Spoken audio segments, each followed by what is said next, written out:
I should get some sleep.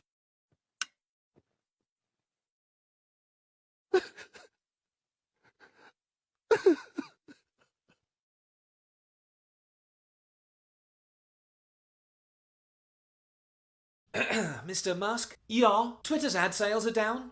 And down bad. It's not Twitter. It's X. You can change it as much as you want. Nobody's ever calling it X. Well, that's what they said about Caitlyn Jenner. No, it's not. Just how far down are ad sales? About 60%. I blame the Jews. I also blame the rise in hate speech since you took over. What? You heard me.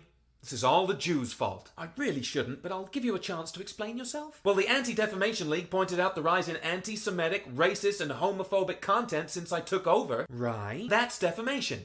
So I'm suing them. Suing the Anti-Defamation League for defamation. Yeah, that's right. You do know the Anti-Defamation League's role is to point out anti-Semitic hate speech? And they're Jews. So the defamation you're accusing the Anti-Defamation League of, whose role it is to point out anti-Semitic hate speech, is pointing out anti-Semitic hate speech? Couldn't have said it better. Yeah, I'm starting to see just how you're running this company into the ground.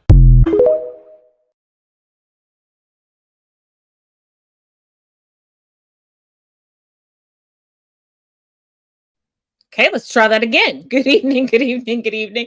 Thank you for joining me here for Think About It Thursdays.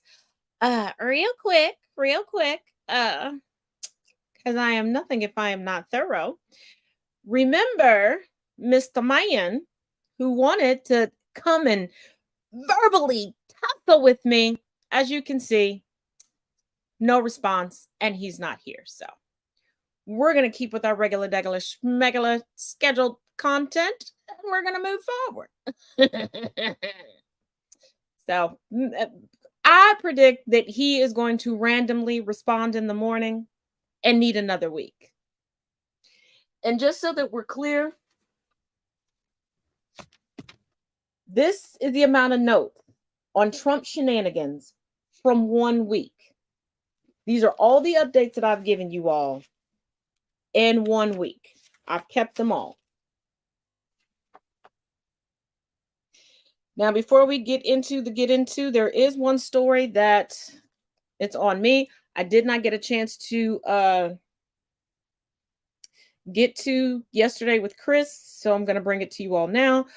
Any of the sports fans out there, Kansas City Chiefs revealed devastating update to Travis Kelce's injury. Per multiple reports, Kansas City Chiefs star tight end Travis Kelce sustained an injury during the team's practice Tuesday. The update they provided Tuesday afternoon wasn't promising for Kelce. The Chiefs were practicing Tuesday ahead of their Thursday night season opener against the Detroit Lions. Because of the game being played Thursday night, Tuesday's practice was the equivalent of a typical Friday practice for an NFL team playing Sunday. Kelce's status for Thursday's game against the Lions is up in the air after he hyperextended his knee on Tuesday. So if you're currently watching football, you're a Chiefs fan and you don't see your boy, that is why. And if you are watching football and you're still over here, thank you. Appreciate you. So now, okay, let's move the iPad over for a quick second. We got some shenanigans to get caught up on. In Fulton County, Trump is now considering petitioning the court to move his case to federal court. I don't know what he thinks that's going to do, but I guess. And tonight, as we speak, this is when he's holding the legal fund fundraiser. I tickle myself. For Rudy Giuliani tonight at the Bedminster golf course. Has anybody else noticed that Trump has not been at Mar-a-Lago? He been up in and District Attorney Fonnie Willis has petitioned the court in order to shield the future prospective jurors from the media and their identities, because let's not forget the grand jury's identities, other people included, well, everybody in the DA's office have been severely doxxed. The only reason no action has been taken and that information cannot be taken off the internet right now is because it was uploaded to a Russian server. And we're going to get back to some more Russian connections in a minute, but let's take a look at this regarding why and how the court. In a filing today in Fulton County, Georgia, District Attorney Fonnie Willis filed a request with the court that the court issue an order preventing any individual or news outlet or any entity whatsoever for when these criminal trials do start from taking any photographs or capturing any images or identifying in any way, shape, or form the jurors which will be involved in hearing these cases. And in order to back up her request, she indicated to the court that she and her family members, members of her staff, and members of their families have all been doxxed online.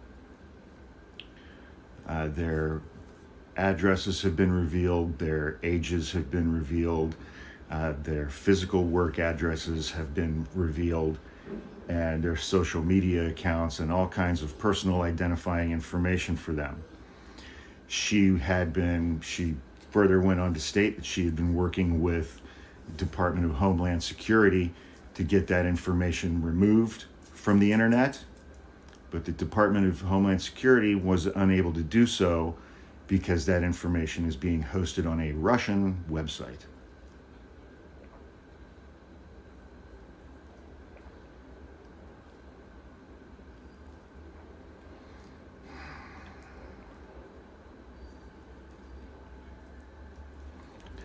It's going to be a bumpy 14 months until Election Day.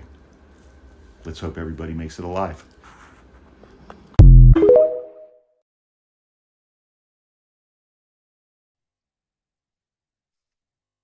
And that's not where the Trump news ends. Of course it's not. Now, to the Department of Justice case. The election interference grand jury met again in DC today. It is likely that they are reviewing new evidence and possibly new charges. They may be investigating Trump's current fundraising, because let's not forget, he decided to sell merch with his Fulton County mugshot on it, which is illegal. He doesn't own that. Fulton County does. So that $7 million he raised, he may have to turn over to Fulton County. I hope they make him turn it over. And it is plausible that his assets could be seized pre-trial. Also keep in mind, because people keep forgetting, that with the Department of Justice case, there are 6 unnamed and unindicted co-conspirators within this indictment. So the additional meeting of this special grand jury for election interference, we may get an indicted co-conspirator along with Trump, or we may not. Trump and the 14th Amendment. There's always an update regarding this. This update is coming out of Colorado. An organization called Citizens for Responsibility and Ethics in Washington, under the acronym of CREW, and several law firms have filed suit on the behalf of 6 voters, 4 of them Republican. Yes, you heard me right.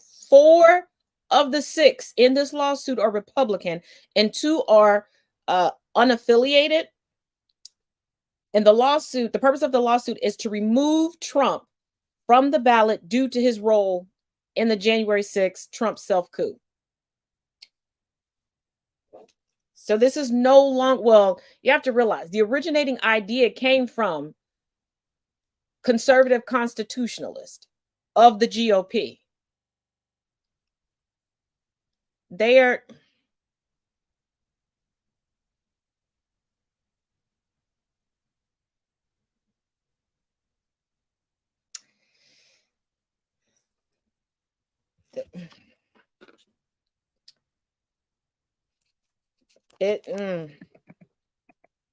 publicly, the GOP is going to keep putting up a good face and acting as if everything is okay. But no. 13 of the charges are in Georgia.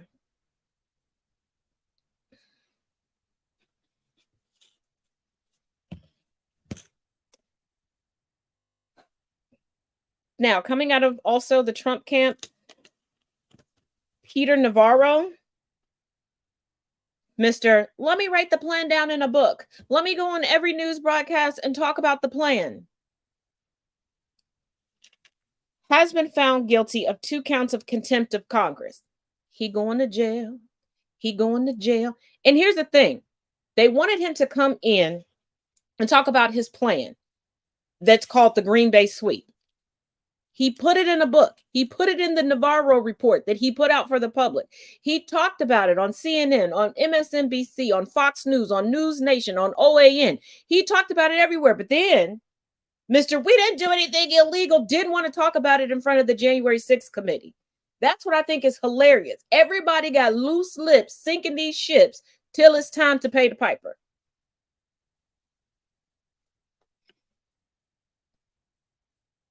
No, there's members of the GOP suing so that he's not on the ballot. They're utilizing the 14th Amendment against him. They're the ones that originated it. There are certain members. At this point, the GOP has offshoots now. We're going back in history in so many different ways, because you used to have like the Democratic Party with the Dixiecrats, the Republican Party with the Republican Independent Party, the Republican Democratic Party, and all these offshoots. We now have offshoots of the GOP. You have the conservatives, you have the Magadonians. The Magadonians are still with Trump, but they are a very, very small percentage at this point. No, he just has the Magadonians. That's it. Trump didn't even sign before, ahead of the first GOP debate. Everybody was supposed to sign stating that whoever is finally chosen to become the candidate for the GOP, everyone else would back them. Trump wouldn't sign. Everybody is distancing themselves from Trump.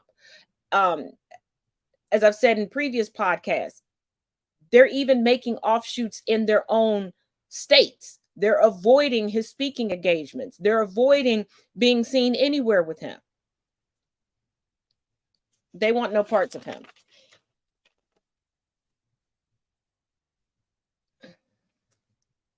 Now, speaking of the election, let us not forget that the person vying for the Green Party nomination is Cornel West, Mr. Pop-Up every presidential election season to sow discourse and attempt to split the vote.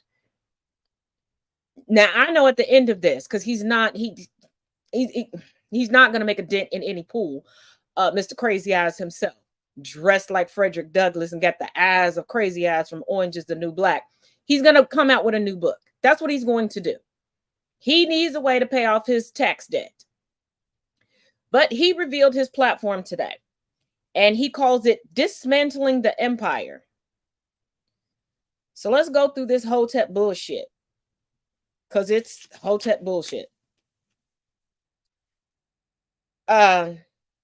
He wants to cut back on military spending, which everybody agrees needs to happen because we are wasting millions of dollars. He wants to dissolve security alliances, including NATO.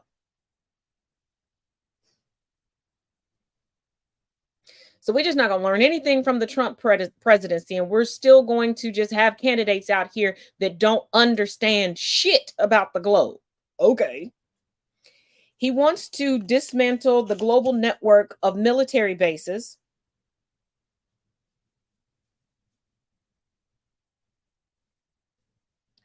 I'm going to need adults to understand how things work and why things work, and stop putting forth ideas as if we're in the 5th grade just now learning about history. Because I understand when you first learn a little bit of something new and you're young, you think you got the answer to everything, but you ain't even lived any type of life. You ain't even had a part-time job yet. This is what this platform is sounding like. He wants to sever the link between the United States foreign policy and corporate profits. That I do agree with. But other than that, per usual, Cornel West is on some bullshit. And here's the thing. Just because Cornel West is a black man does not mean I'm going to support Cornel West. No. Backing Cornel West would be no different than backing Trump in 2016. You're taking someone with huge financial liabilities and wanting to put them in the most powerful office on the globe. We see how easy it is for people to be controlled by their debts. And when they're in a whole different sanction of reality, you definitely don't want to do that. Very few of them currently running for president have any idea of how it works. And I knew that this would happen because after Trump did it, now everybody feels like they can do it. It's no different than your friend. If you're the type of person that quote unquote makes things look easy, and then you have a friend that looks at you, oh, I can do that. Yeah, it's easy. I can do, y'all don't, I can do it. Or that friend that's like, oh, you don't need to hire a professional photographer for your wedding or your 50th anniversary that you can't redo. I can do it. I can do it. And the only thing they know how to do is set the timer on an iPhone. Yeah, that's what we're working with now. Now we do have some other updates. I tell you, just when you think things could not get any crazier. Okay, coming from OK Magazine, Donald Trump refuses to choose running mate to campaign for him during trials. There's never been a vice president that got a president elected.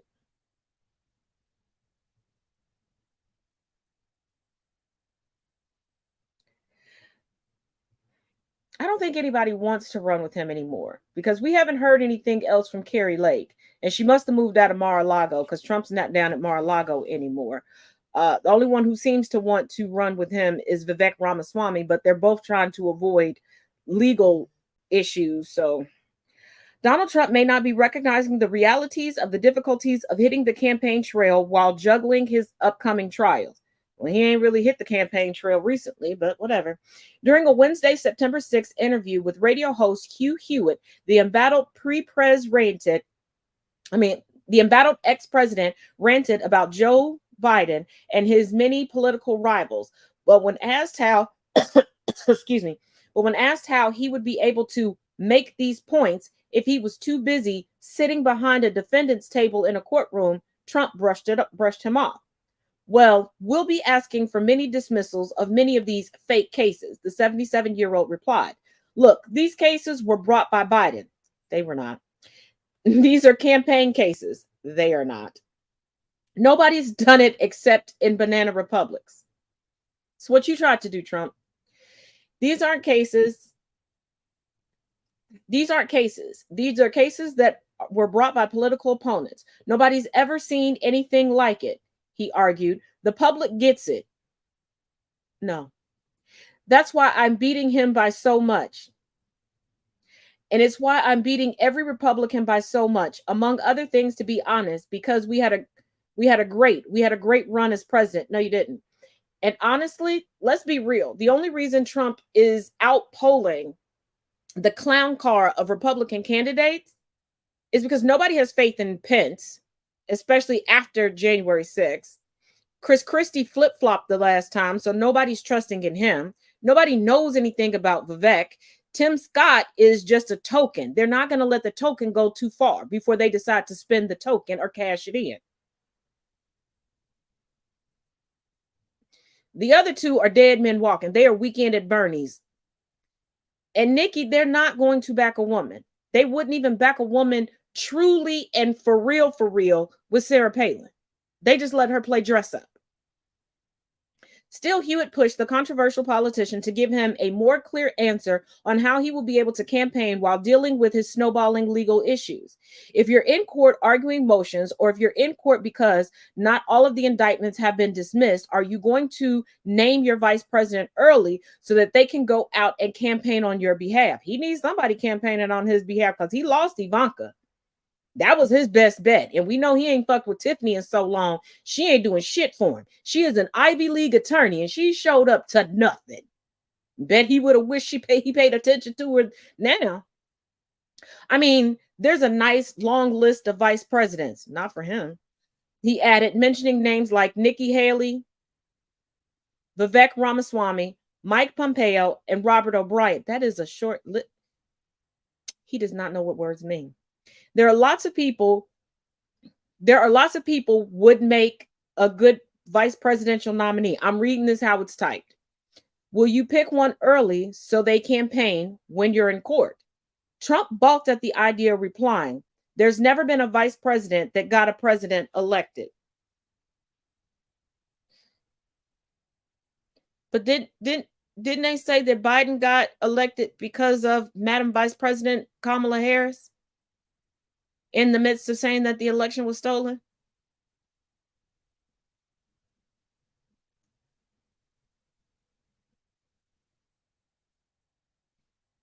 Melania is not a state witness. She's out of the country. Her, Barron, and her parents left the country weeks ago.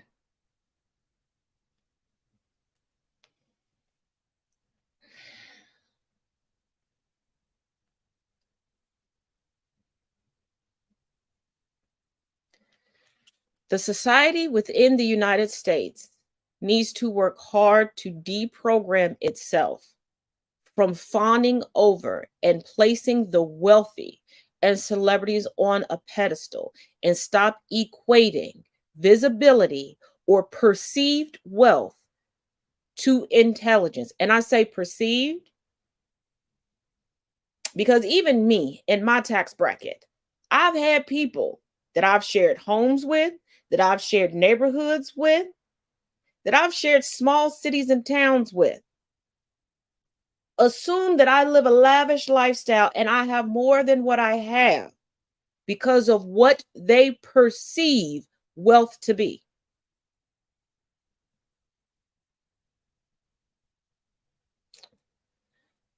I declare. No, not allegedly. She left the country. She it's confirmed.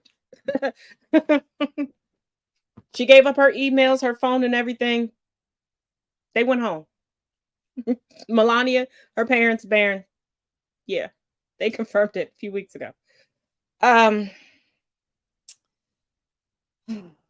Ramaswamy is at it again. Jesus Christ, he makes that. Coming from people.com, Vivek Ramaswamy's campaign speech interrupted when a sign reading truth falls on him.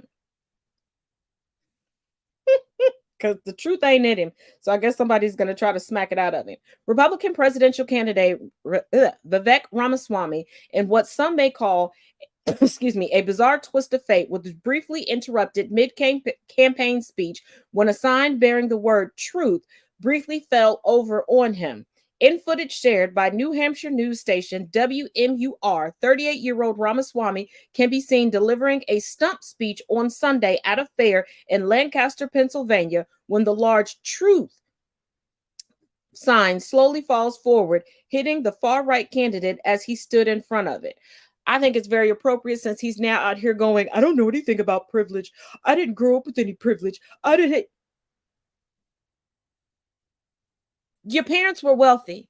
You went to one of the most expensive private parochial schools in the city of Cincinnati, St. Xavier. You went off to Harvard. You were able to come right out of Harvard and intern at a very highly respected and well-known hedge fund. Boy, you dripping in privilege.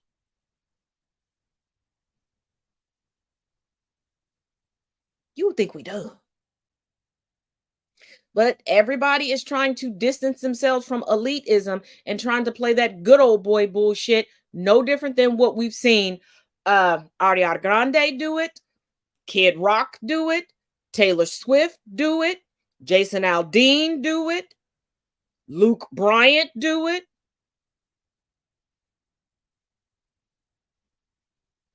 Because well, if I'm more relatable, they'll buy my music, they'll vote for me. Just be honest. It would be nice to have somebody in from inside the club that actually wants to fight for us, but y'all not gonna do that.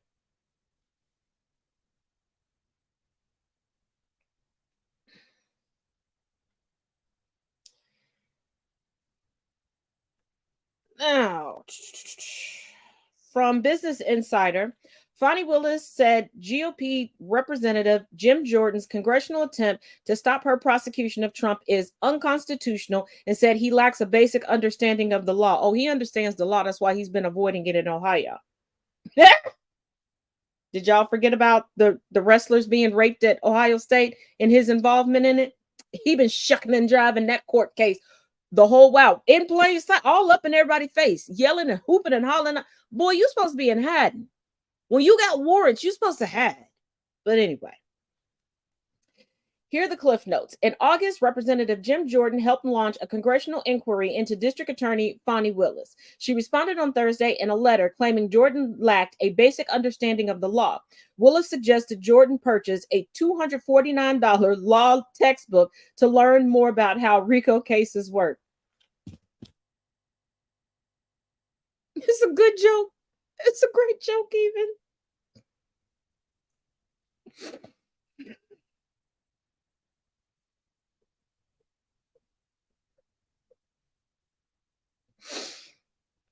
In a letter obtained by the Atlanta Journal-Constitution dated September 7th, Willis officially issued her response to Jordan, telling him that he and Congress have no constitutional authority to interfere or obstruct her office's prosecution.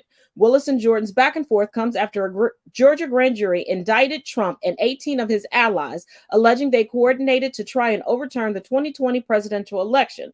The charges, which were sought by Willis, included solicitation of violation of oath by a public official and violating Georgia's RICO statute. In her letter to Jordan, Willis said there's a very limited scope for the federal government to interfere with how states administer their own criminal laws, and that the state charges levied against Trump do not meet those high standards. By trying to obstruct the prosecution, Willis wrote, Jordan and the House Judiciary Committee were violating the ever-heralded principles of the state sovereignty, which she wrote is offensive and will not stand. Believing that Jordan's RICO charge-related questions were misinformed, Willis also suggested Jordan purchase and read a $249 law book, RICO State by State. Trump's indictment in Georgia was the 5th time he's been indicted by a state or federal grand jury. He's similarly being charged with election-related crimes in Washington, D.C., as well as breaking the law in Florida and New York. As representative for Representative Jordan's office did not respond to the insider's request for comment. First of all, y'all gonna quit playing with Fani Willis. Y'all gonna quit playing with Fani Willis. This is not her first rodeo. This is not her first rodeo. She is to Georgia what Jack Smith is to the DOJ. Stop playing with her. Now, before we get into some other news, get a snack, get a drink, get ready to chuckle. Because it is that time of year again. What time of year is it? It is that time of year where Trump and Ann Coulter argue online. Take a look. Donald Trump and Ann Coulter are fighting, and I'm having a wonderful day. Trump took to his Truth Social to say, Ann Coulter, the washed-up political pundit who predicted my win in 2016, then went unbearably crazy with all her demands and wanting to be a part of everything, to the consternation of all. Who told him consternation? Has gone hostile and angry with every bit of her nervous energy. Like many others, I just didn't want her around. She wasn't worth the trouble. Page 2. Has been Ann Coulter is a stone cold loser. To which Ann Coulter responds, Trump begged me to come to Bedminster this week. I said only if I could record a Substack with him, but the gigantic kitty cat is too afraid of me. So instead, he did this. Ann Coulter's beef with Donald Trump is nothing new. Last year, she tweeted this about Donald Trump. To Trump, you had your chance with the Republican House and Senate. You handed domestic policy to your son-in-law and Gary Cohn. You handed foreign policy to your son-in-law and a country that gave your son-in-law $2 billion. Shut the fuck up forever. I believe God likes to test me because he can't really have me out here clapping and cheering for Ann Coulter. If you don't know who Ann Coulter is, let me put it to you this way. If the Grand Wizard of the KKK was picked to be on The Bachelor, and Ann Coulter was a contestant, she'd probably win the first impression rose. If Moms for Liberty were the villains in a video game, Ann Coulter would be the final boss to defeat. Ann Coulter is who Marjorie Taylor Greene aspires to be if only she had better vocabulary and more laxatives. Because she's full of shit. Now, why is this beef so funny? Ann Coulter was once a huge supporter of Donald Trump, even writing a book about him, called In Trump We Trust. And it seems like the love affair ended once Ron DeSantis announced that he was going to run for president. Because you see, in a world where people usually sleep their way to the top, Ann Coulter sleeps her way to the far right. Metaphorically, of course. I hate Ann Coulter. But you see, for once, Donald Trump has met his match. Because there isn't anything he can possibly say about Ann Coulter that hasn't already been said. And unlike Donald Trump, Ann Coulter has very, very thick skin. And she takes insults on the chin. Amongst other things. God, I've been waiting to rip into Ann Coulter for a really long time.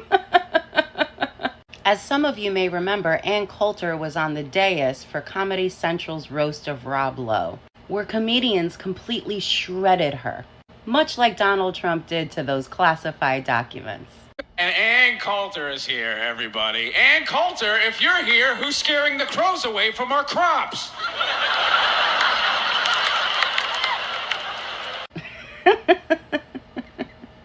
That's the only PG joke I can show on TikTok. I, for one, am personally looking forward to this back and forth, and I hope it continues. Have a wonderful day, everybody. Anyways, bye!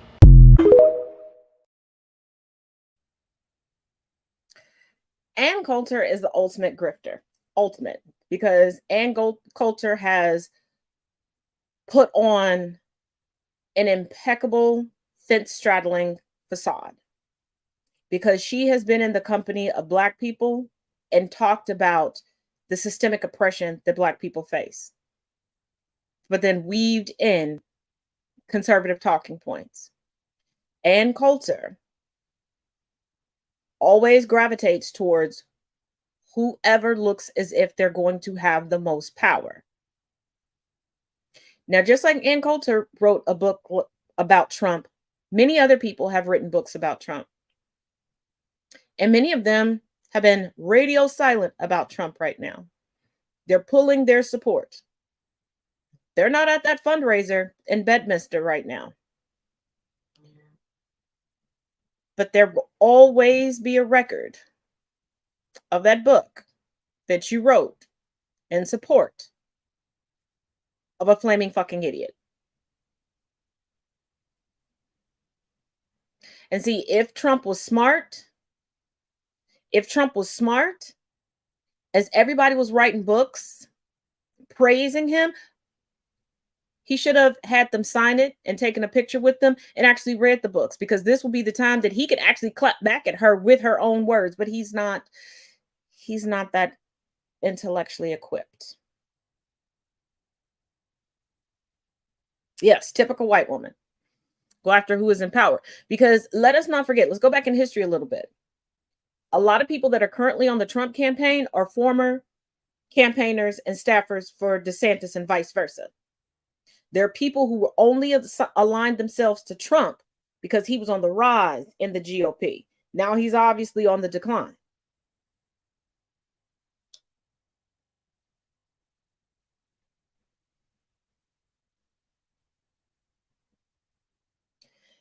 And speaking of DeSantis,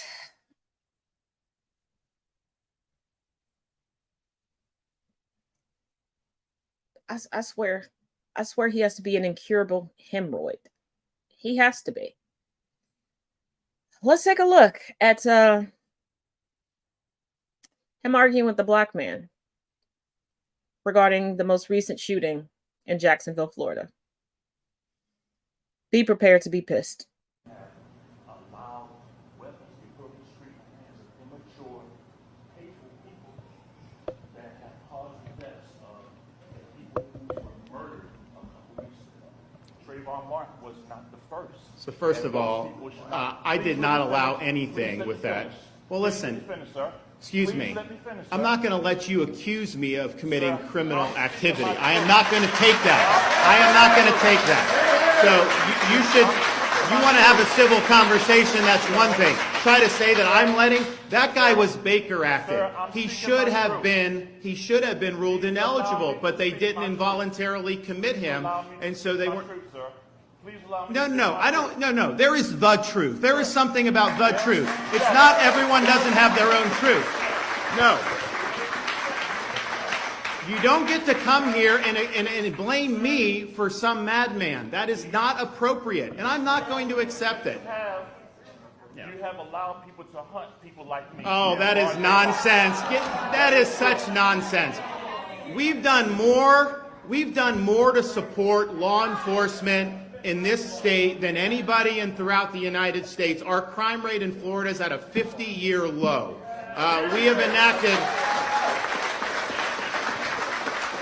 enacted policies so that people have a chance to live in safety. We have attracted people to come to this state in large part because we've had a commitment to public safety. So the notion that somehow we're not supportive of safety is absurd.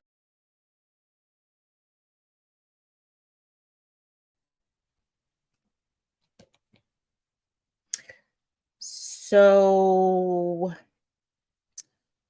we're going to ignore him literally empowering Moms of Liberty.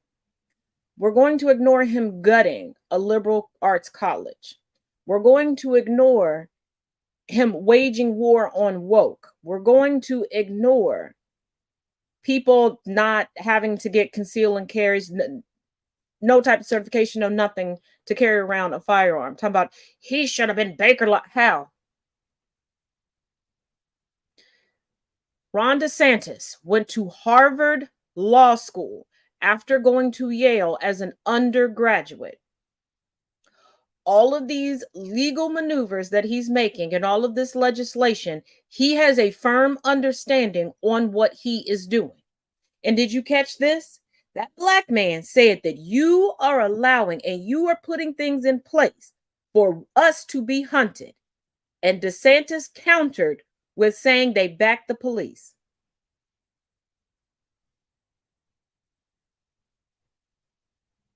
See, if you're not aware, the whole law and order thing, that is a dog whistle. Because what is it that they say about non-white people?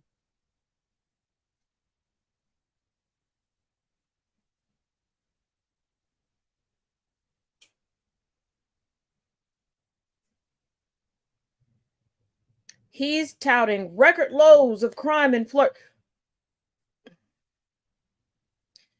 Over the years, comparative to other states, crime in Florida you could say comparably has been lower.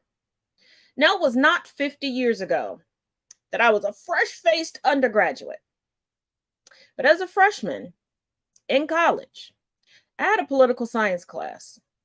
And the professor, on the first day, I will never forget this, asked us, why is crime so low in Florida? Every single one of us sat there overthinking it, thinking that, it was some great epiphany.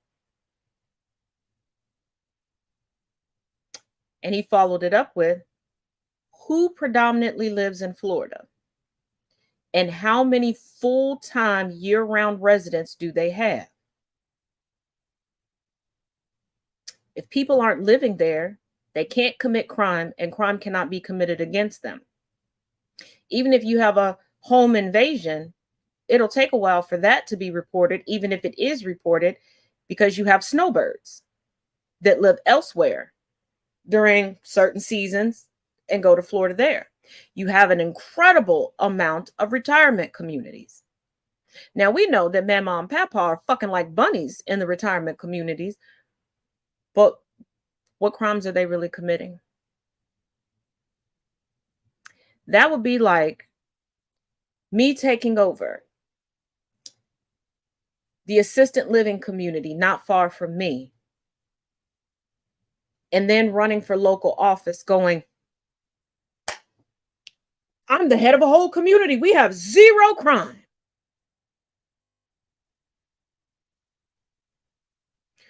What crime is Esther committing in her hover round? What is Geraldine going to do when she's still waiting on her pressure medicines? What is Dixon and Harris over there going to do? They're still waiting for their grandkids to bring them their Viagra pills. Because they trying to bust it down at lights out. But Ron DeSantis has completely made a hotbed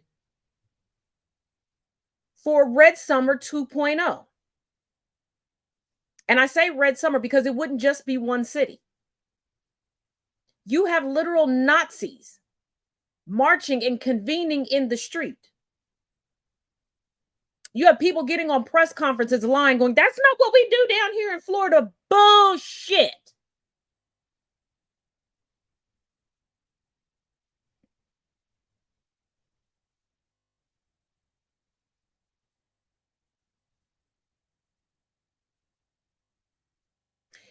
And some may say this is a low blow, but guess what? I don't give a damn.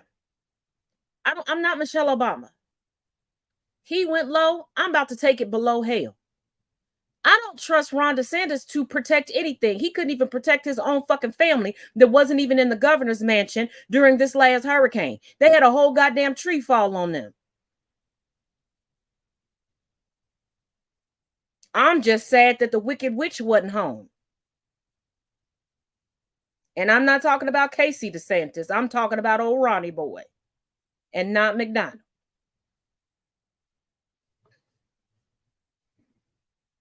No, they don't. And people forget about the small towns that a crime is committed. And if you're the niece or nephew or son or daughter of the sheriff, there's not going to be a record of it. If your auntie is banging the judge, there's not going to be a record of it. They're just going to take you home.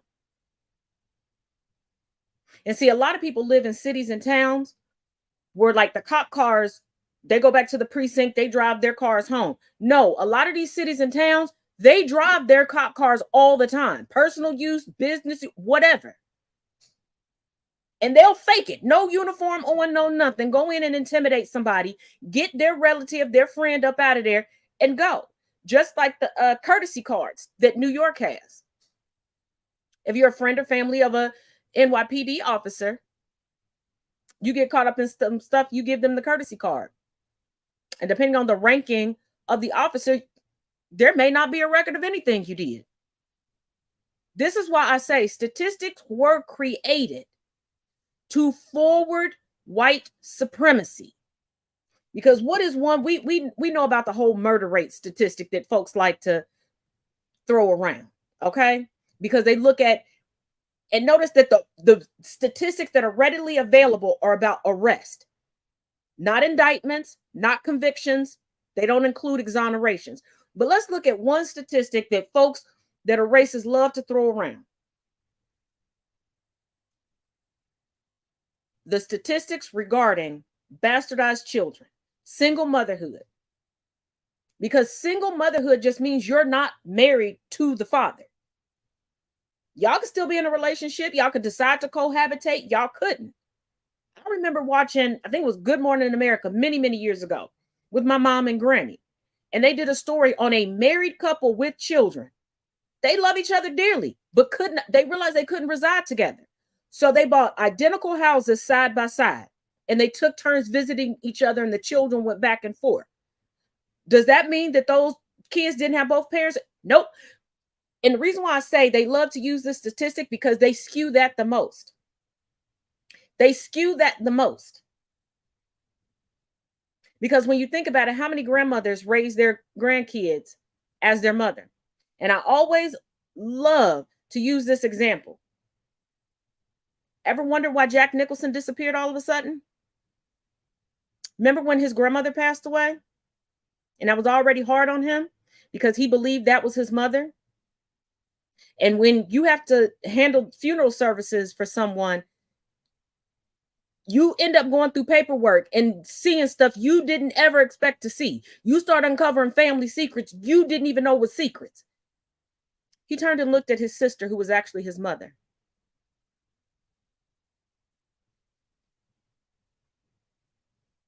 Do you know how many white people were raised by aunts and uncles? No adoption happened, no paperwork. Just in the hospital, everybody wrote their names down, signed it, it got notarized and off. So those statistics are easily skewed.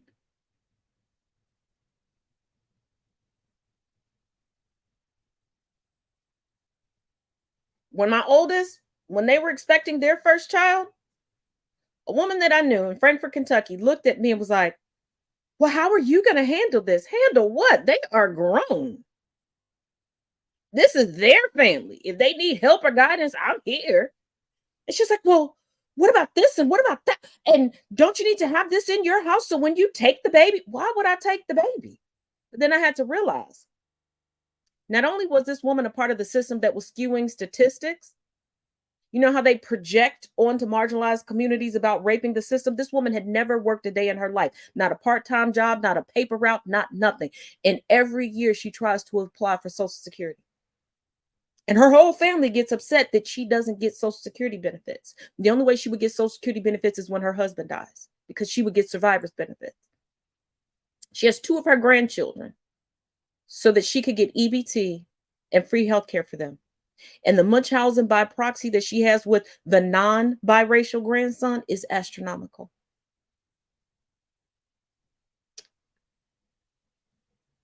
So when people start tossing out statistics, there's a reason. Just like when we're talking about chattel slavery within the United States, they love to say only this percentage of white people had slaves, because a percentage makes it sound small. It makes it sound small. When you give the actual numbers, it's not so small.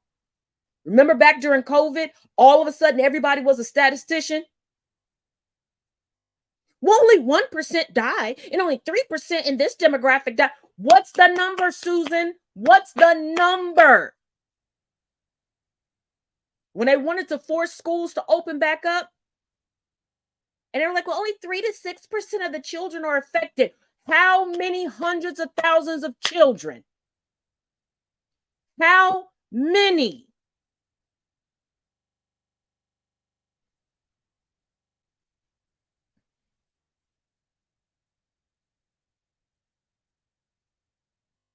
Because when you don't say the number, it does seem inconsequential. It seems like a no big deal.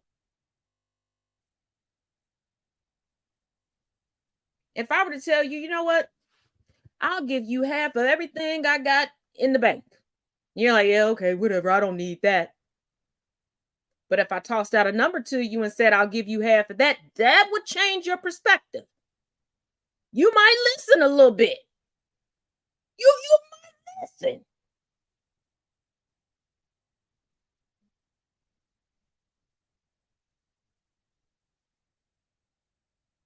And that's why I say, look at things. And maybe it's because in high school, I was raised under a paideia education, critical thinking.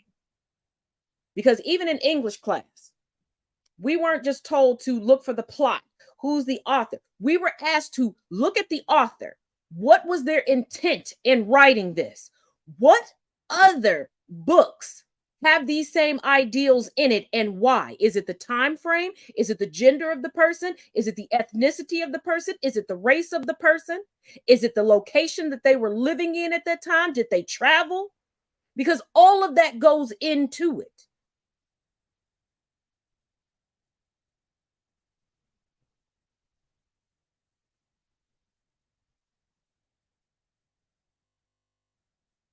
Like there's a grown man right now, because my notifications are going off, pissed the hell off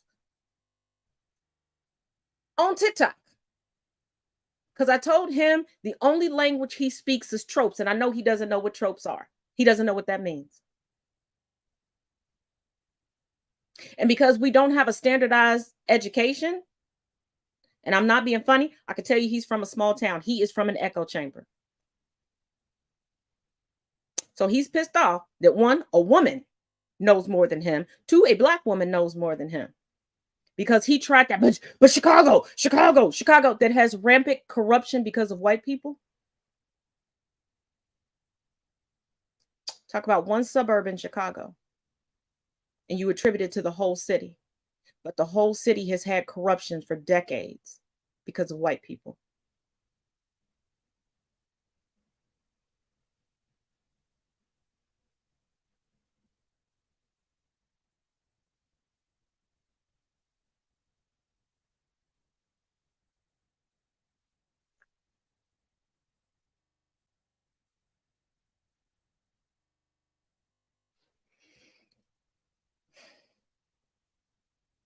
But Law and Order, right?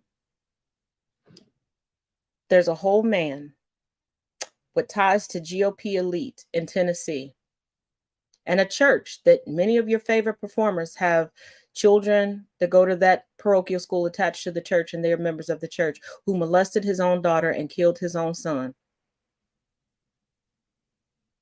But we're the savages.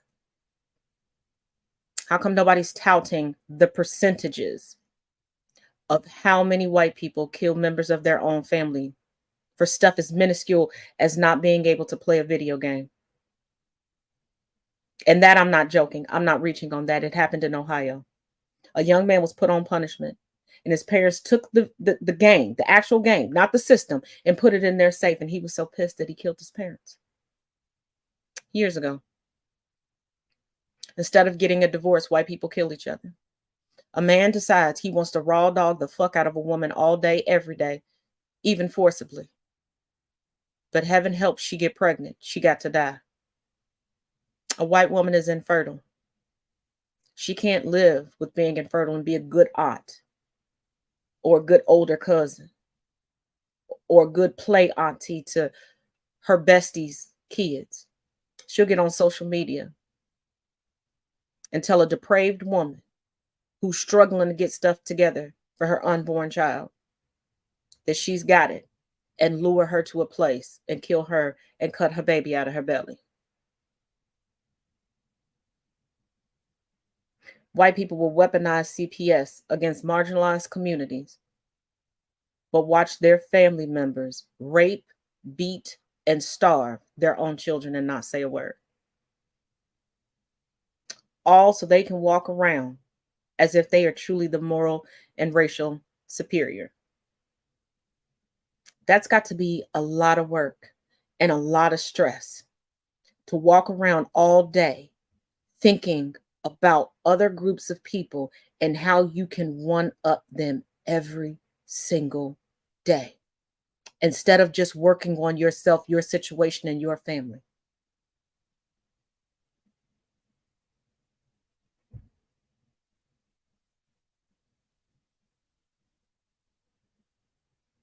It's got to be exhausting. Mm-hmm.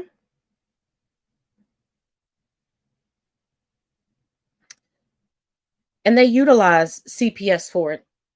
You'll have white people marry into marginalized families, weaponize CPS on those families, and go find rich people in rich neighborhoods and under the table adopt those kids off.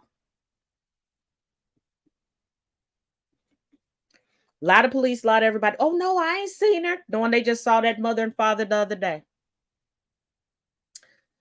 But from 8 shit motherfuckers born in the United States to 8 shit motherfuckers who decided to move over here to the United States, where mediocrity reigns supreme for white people, is Elon Musk. Who, did y'all know that he had twins with another CEO that he kept hidden?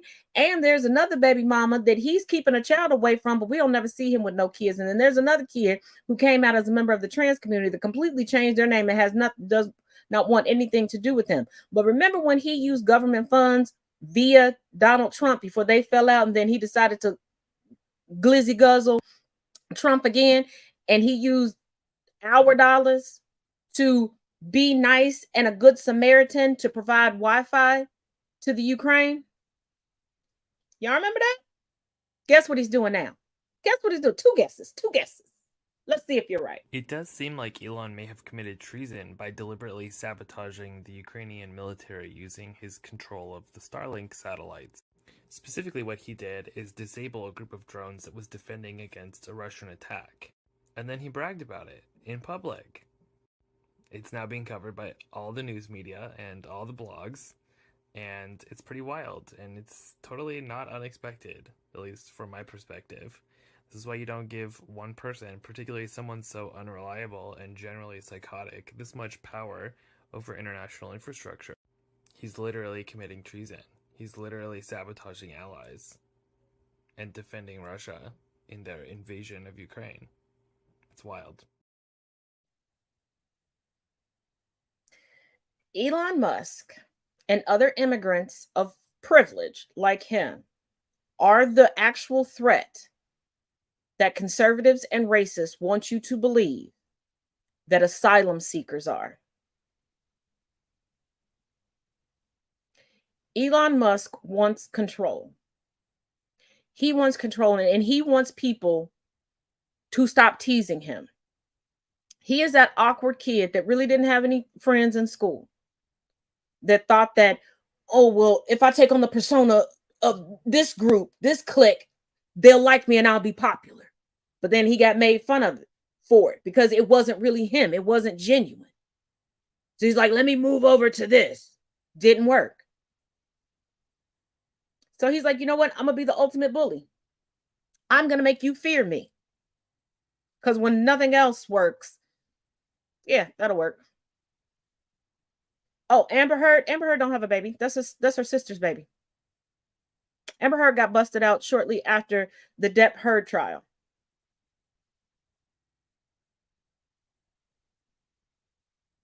Yeah. She was borrowing different babies, most notably her niece, to take pictures. And then she really screwed up when she took an empty stroller out for a walk with the baby, as if paparazzi can't zoom in.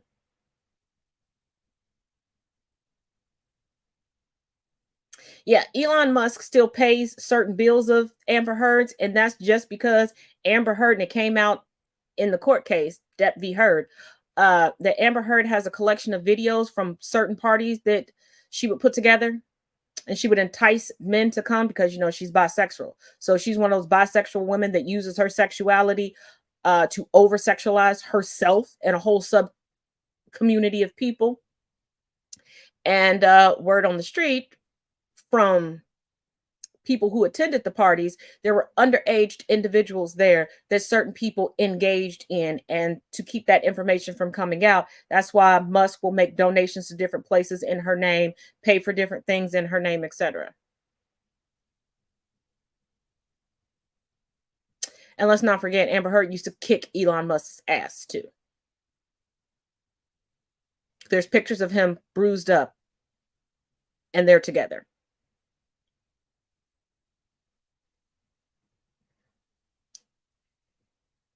Amber Heard, she didn't have a boy. She claimed she had a daughter.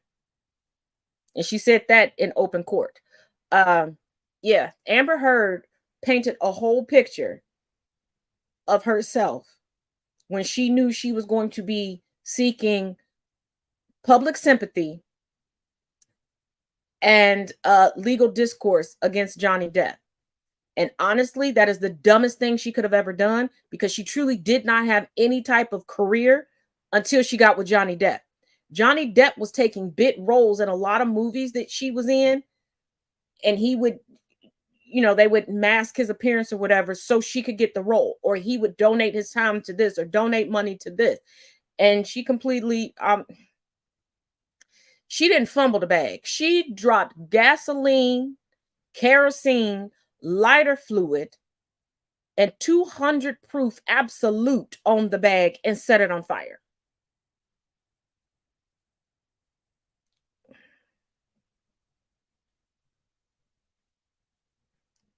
So yeah. And quiet as kept, everybody got jokes about Nick Cannon and all the kids that he's got. And they want to have jokes about Kiki Wyatt and all the kids she got. That she take care of all in one house. That would drive me crazy. That is the ultimate Brady Bunch. But nobody talk about Elon Musk and the fact that he procreate with everybody. And then don't want to take care of anybody. Because he had a child that died, and then he lied about the circumstances surrounding the death of the child and all this stuff on Twitter. And the ex came out, was like, no, that's not what happened. That's not how our child died. You weren't there. Stop. Now, have people been having an abundance of kids with everybody they date or marry in Hollywood and in those circles? Yes. We remember old Hollywood. Look at Jane Mansfield, Mariska Hargitay's mom. They'll pop out 20 million babies. Why people are getting critical about it now, I don't know. I guess maybe because they're for clip that non-white people got the money to take care of 11,000 kids. I don't know. But nobody talk about the fact that Elon Musk got damn near football team running around now.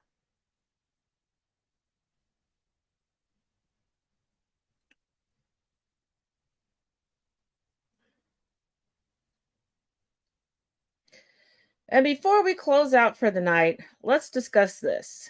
We discussed it once last week, but I think we need to dig just a little bit deeper into it. Why people support against their best interest. Pay close attention. Ever since I was old enough to start learning history, I used to always wonder to myself how some of the most horrific things happened. Like during the Civil War, how did a bunch of rich landowners convince a bunch of poor farmers to go lay down their lives so that they could continue to own people? Some people were literally going to war against their own families because they were convinced by some rich assholes that it was their patriotic duty. Fast forward to the 1930s, how did some loud, arrogant asshole convince the masses that they needed to commit mass genocide? I was truly baffled how many people could think that this is a good idea, or at least would go along with it. Fast forward to today, and I'm still baffled as I'm seeing it happen before my very own eyes. If Donald Trump were to be found guilty by a jury, where do you see this going? Civil War. Civil War. How a bunch of poor and working class people could be pushing for a civil war because they are convinced that some rich asshole has their best interests at heart. So in return, they want to help him get richer and not face any accountability for crimes that they know that happened. The thing is, in all of these cases, all these leaders use the exact same tactics to make their people fall in line. It was the Republicans versus the Democrats. And then it changed into something totally different. It became conservatives against liberals. Now we've gone beyond that. And I'm convinced today it's patriots versus the traitors. These leaders find people who have low self-esteem. They give them a sense of purpose. They dehumanize people that they say are on the other side. This is the final battle. They know it. I know it. You know it. Everybody knows it. This is it. Either they win or we win. And if they win, we no longer have a country. Our enemies are lunatics and maniacs. They use inflammatory language like, if you're not with us, you are against us, and we need to rise up and take our country back. Do you want us to be in civil war? Because that's what's going to happen. We're not going to keep putting up with this. And Eric, I like that you suggested that we need to get angry. We do need to rise up and take our country back. They use a series of false phrases over and over again. So even if people know that that's a lie, it'll start to feel like it's true over time. These leaders act like they have all the answers and the other side's trying to lead them astray and give away all of their birthright to something else or someone else. They demonize science, they demonize the press, they demonize history books because they alone have all the answers. I alone can fix it. The scariest aspect of this is that in none of these situations did the masses ever just wake up from this delusion and decide this wasn't for them. It always turned into a war where there were devastating losses on both sides. Not the rich people in charge though, no, they were fine. It was all the working class and poor people that they convinced were fighting for a great cause. All these rich people just sat back and watched all these people die to further their cause. What could make you feel more powerful than that? If you fuck around with us, if you do something bad to us, we are going to do things to you that have never been done before. Are we headed into another civil war or world war? Trump supporters really seem to think so and seem to really want it to happen. Soon as Republicans take back Trump's America from your cold, woke hands. My question is there a way to stop it this time? Do you think we're moving towards civil war? I don't know. I don't know because I don't know what it, I can say this. There's a level of passion that I've never seen. There's a level of hatred that I've never seen, and that's probably a bad combination.